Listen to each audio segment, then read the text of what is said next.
So the first thing, I'm just going to position this window on the screen. This is the pasteboard.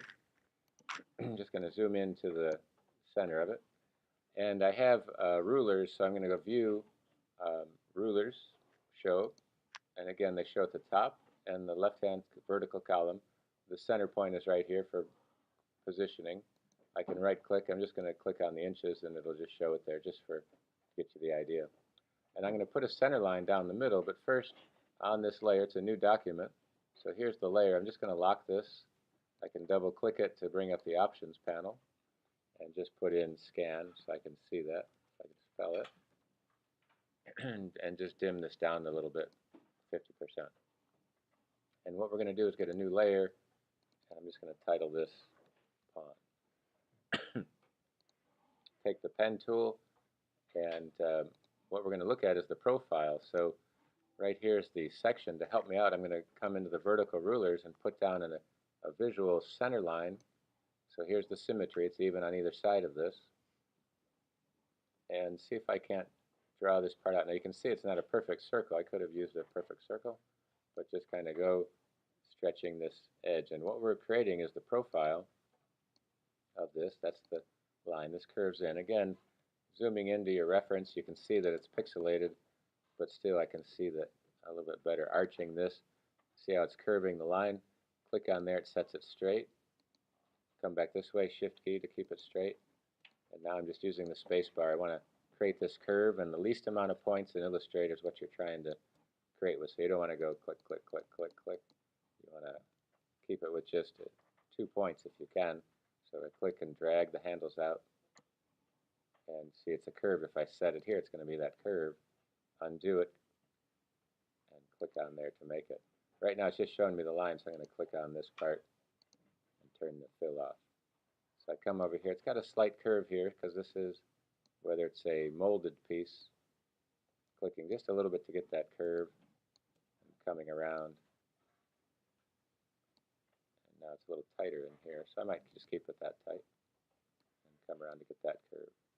And it has a little bit of a base to it. And just make sure I come back to the middle point, center line. Command minus to minimize it down, space bar, and I'm just going to go back to the top. Hopefully it's perfectly straight because that makes a big difference. And now I have that section. So here's the profile of that image. Again, the eyedropper is going to give me a color. I have the fill highlighted. Here's the eyedropper. And I might just pick this pine color. You can see wherever I click it's going to give me that color. So I'm going to go for not the highlight, but just a little off the quarter tone. So here's a highlight, quarter, half tone, base tone with a reflected light. And then just go to Effect 3D,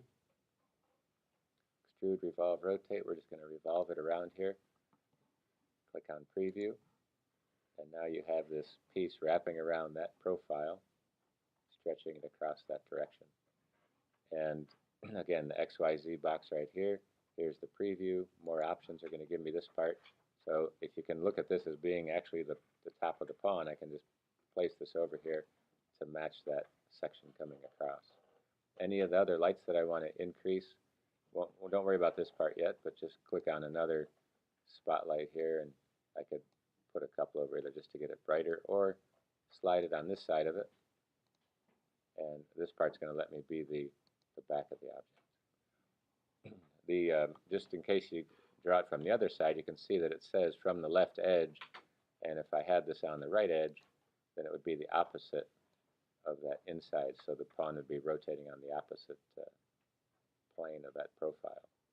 So just be careful if you have that. That's all that's going to modify that. Once you're done, just go ahead and click OK and save that. We'll come back to it, but I do want to finish up the other pieces. So now you have this section right there. Again, if you need to modify this, go back into the Appearance panel. Here's the listing of everything from the stroke, the color, to the revolve. I click on that and preview so I can see it. If I want to match the angle of this, here's the XYZ. It's in this isometric type shape of a box. I can just go to the front, and now it's showing it from the front. So it shows the orthographic, which is these 6 views, and then you have the isometric part. And there's a way to get perspective in there, but we'll keep that there for there. So see if you can't create your image right off of that section.